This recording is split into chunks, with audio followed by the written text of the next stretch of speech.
Welcome to Diary TV, your trusted source for the latest in sports, entertainment, and culture. I'm Ogenekara Sowe, and today we dive into one of the hottest topics in Nigerian football, the Super Falcons squad for the 2024 Women's African Cup of Nations, taking place in Morocco from July 5th to 26th. The Super Falcons, Nigeria's pride and 9-time continental champions, are gearing up for their quest to clinch a historic 10 WAFCON title, but the recent announcement of the 24-player squad by head coach Justine Madugu has sparked intense debate, not just for those who made the cut, but also for those who didn't.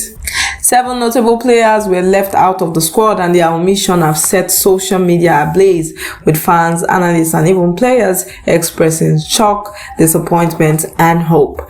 Tonight, we'll unpack this exclusion, explore the reasons behind them, and bring you the latest updates as the team arrives in Casablanca for final preparation. Stay tuned as we break down this drama, the strategy, the passion driving Nigeria's Super Falcons. Let's set the stage. The Nigerian Football Federation unveiled the Super Falcons 24-player squad on June 20th, 2025. It's a blend of seasoned veteran and exciting new talent as they aim to dominate Group B against Tunisia, Botswana, and Algeria at the stadium in Casablanca. Leading the charge are familiar names like Captain Rasheedat, goalkeeper Chiamaka, and the iconic Asisat, a 6-time African Woman Player of the Year who is making a triumphant return after missing recent international matches. Other heavyweights include Saudi Arabia-based defender Ashley, US-based fan favorite Michelle, and midfield dynamos Deborah, Jennifer, and Christy. The squad also featured 3 home-based stars from the Nigeria Women Football League: goalkeeper Rachel, defenders Sikiratu and Miracle, showcasing Nigeria's commitment to nurturing local talent. But what has got everyone talking is not just who is in the squad, but also who is out of the squad. The omission of 7 key players has raised eyebrows and sparked heated debate across the Nigerian football community. Let's dive into the names that didn't make the list and why this exclusion is causing such a stir. First up, the most shocking exclusion. Gift Monday, one of Nigeria's most informed forward, the 23-year-old Washington Spirit striker, has been a revelation in the National Women's Soccer League, scoring 4 goals and providing 1 assist in just 9 appearances since joining UD Tenerife in March 2025. Her consistent form, including 10 goals for her club this season, had fans expecting her to be a cornerstone of the Super Falcon attack. Yet, Coach Madugu left her out, a decision that Monday herself called a tough pill to swallow. In a heartfelt post on X, she expressed her disappointment but reaffirmed her love for the game and her country, saying, "I am hale, hearty, fully fit, and I will be back." Next, we have Uchenna Kanu, another notable absentee. The forward, known for her versatility, was also left out with no clear explanation from the coaching staff. Fans have speculated that her limited game time in recent international outings might have played a role, but her absence alongside Monday has fueled criticism of Madugu's selection processes. Another surprising omission is Bolaji Olamide, the Nigerian Women Footballer League's highest goal scorer. Post on X, including one that highlighted the absence of Olamide and suggesting that the coaching staff were prioritizing defenders over attacking talents from the domestic league. This has sparked debates about whether the Super Falcons are overlooking home-based firepower in favor of international stars. The list continues with players like Ifeoma, who recently spoke about the team's need for better preparation after a 2-1 friendly loss to France. Ifeoma, who scored in that match, was expected to bring her experience to Morocco, but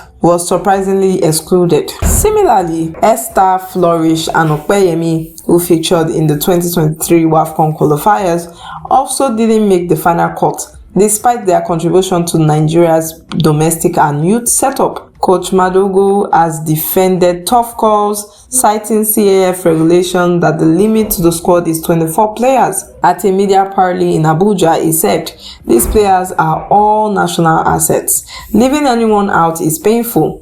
But with such a wealth of talent, fans are questioning whether the right balance was struck between experience and emerging stars." The omission has ignited a firestorm on social media, particularly on X, where fans and analysts are weighing in on Madugu's choice. A post lamented, "NWFL's highest goal scorer is missing from the Super Falcons WAFCON list. Here we go again." Reflecting frustration over the exclusion of domestic talent like Bolaji Olamide. Meanwhile, at Super Falcons show celebrated the inclusion of stars like Oshoala and Ajibade, but acknowledged the controversy surrounding the snubs. Gift Monday's exclusion in particular has drawn sympathy and support. Her ex-post where she vowed to return stronger garnered thousands of likes and retweets, with fans rallying behind her resilience. One user wrote, "Gift Monday deserves better. Her form is undeniable. Madugu needs to explain this one." Others, however, trust the coach's vision, pointing to the returns of veterans as a sign of a squad that is built with experience and leadership. The Nigerian Football Federation has leaned into the excitement with their #MissionX campaign, rallying Nigerians worldwide to support the Super Falcon quest for a 10th title. The debate over the squad selections shows that fans are as passionate as who is on the pitch as well as who is off it.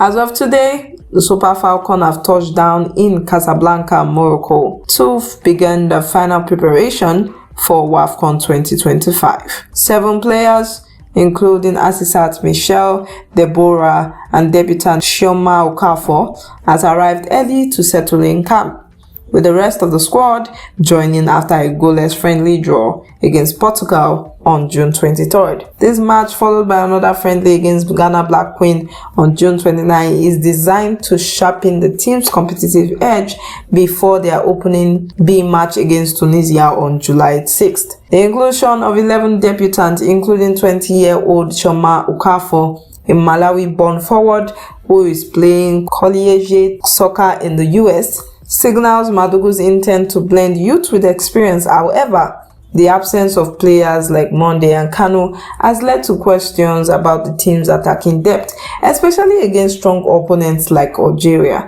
who Nigeria recently defeated in friendly matches. Off the pitch, the NFF is under scrutiny for their preparation strategies. Fans have called for more high-profile friendlies, with some urging the Federation to avoid underestimating opponents as women football in Africa grows more competitive.